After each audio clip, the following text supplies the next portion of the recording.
Swastiastu, silakan masuk. Ya, silakan duduk Ibu. Baik, bagaimana kabarnya Ibu? Astungkara sehat Ibu. Sehat. Sebelumnya, perkenalkan saya Bidan Putri yang bertugas di PMB ini.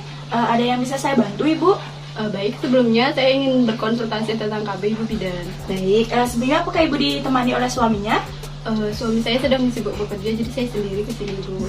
Kalau begitu, saya ingin menanyakan beberapa data kepada Ibu tentang Ibu dan juga suaminya. Apakah Ibu bersedia? Baik Ibu, saya bersedia. Baik, yang pertama itu nama Ibu siapa nggih? Ibu Sari, Bu Sari, dan suaminya Budi. Bapak Budi. Dan untuk umur Ibu dan suami berapa nggih? Umur saya 26 tahun, 26. Dan suaminya 27. 27. Untuk alamat tinggalnya di mana nggih Ibu? Jalan Bisma Singaraja Ibu. Dan Bisma Singaraja. Baik, sudah. Jadi kan Ibu tadi bilang ingin konsultasi mengenai KB. Sebelumnya apakah Ibu sudah pernah menggunakan KB? Sebelumnya belum Ibu, ini pertama kalinya saya menggunakan KB karena saya baru selesai melahirkan. Nih, baru pertama kali nih. Dan apakah di agama yang Ibu anut ada yang bertentangan mengenai KB? Sepengetahuan saya sih tidak Ibu. Oke, karena tidak. Dan Ibu apakah sudah mengetahui jenis-jenis KB nih? Belum Ibu. Jadi karena Ibu belum mengetahui, kalau begitu saya jelaskan mengenai jenis-jenis KB terlebih dahulu, Bu, nggih. Baik Ibu, di sini saya akan menjelaskan mengenai jenis-jenis KB terlebih dahulu, Bu, nggih. Jadi Ibu bisa memperhatikan layar laptop saya. Di sini sudah ada mengenai jenis-jenis KB. Di mana yang pertama itu ada KB IUD, kemudian ada KB pil, lalu ada KB suntik. KB suntik itu ada yang 1 bulan dan ada yang 3 bulan. Kemudian ada KB implan dan juga kondom. Nah, di KB juga ada yang bersifat hormonal dan non-hormonal, Ibu. Yang bersifat hormonal itu seperti KB pil dan juga KB suntik.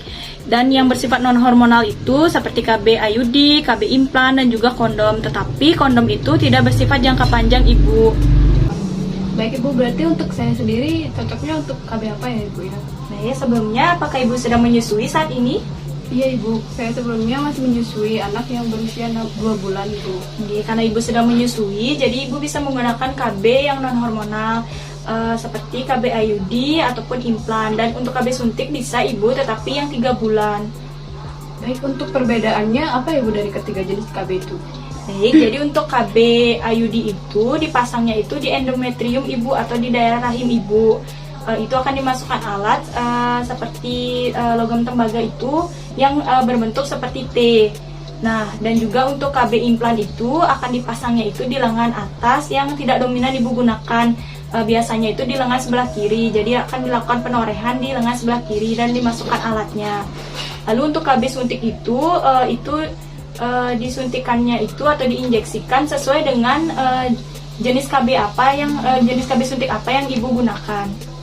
Dan untuk efek samping dari ketiga metode kontrasepsi yang saya sarankan itu, dimana untuk KB IUD itu kan dipasangnya di rahim Ibu atau di daerah intim Ibu. Jadi rasanya pasti sedikit kurang nyaman Ibu. Dan apabila Ibu mengalami sering kencing ataupun saat kencing itu nyeri, itu normal. Lalu untuk KB implan itu karena dipasangnya di lengan Bu, dan itu dilakukan penorehan atau dilakukan sayatan, jadi itu pasti akan sakit Ibu. Dan biasanya setelah pemasangan itu akan terasa nyeri dan juga biasanya bengkak Ibu. Lalu untuk KB suntik itu biasanya efek sampingnya adalah kenaikan berat badan Ibu. KB suntik itu kan harus datang sesuai dengan jadwalnya Bu.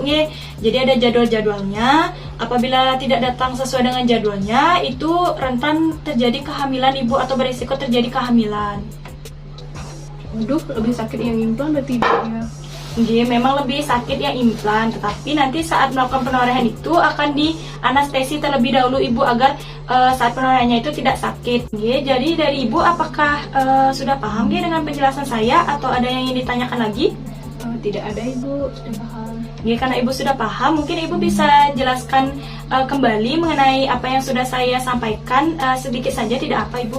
Oh baik, Ibu tadi sudah menjelaskan tentang bagian-bagian ataupun contoh-contoh dari KB, mulai dari KB implan, IUD, kondom, pil.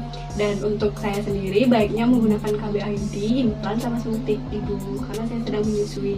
Ibu sudah paham berarti. Lalu dari Ibu apakah sudah menentukan ingin menggunakan KB jenis apa? Untuk dari saya menggunakan KB IUD karena jika saya menggunakan KB suntik, saya takut jadwalnya itu tidak tepat waktu, dan kalau untuk yang implan saya agak sedikit takut. Karena ibu memilih untuk metode KB IUD, jadi nanti sebelum melakukan pemasangannya, saya akan melakukan pemeriksaan panggul terlebih dahulu, Bu, agar tidak ada masalah atau kendala saat melakukan pemasangannya. Baik. Dari ibu, kapan bersedia untuk melakukan pemasangan KB IUD-nya? Besok nih ke ibu. Besok. Karena ibu milih untuk besok, jadi ibu besok bisa kembali ke PMB saya pada pukul 9 pagi, Bu. Baik ibu, terima kasih. Dari ibu, apakah ingin ada yang ditanyakan lagi? Tidak ibu, sudah. Baik, karena tidak ada yang ingin ditanyakan, ibu sudah bisa pulang. Terima kasih ibu atas sudah mau berkonsultasi kepada saya. Baik ibu, saya izin pulang. Terima kasih ibu, hati-hati di jalan. Baik ibu.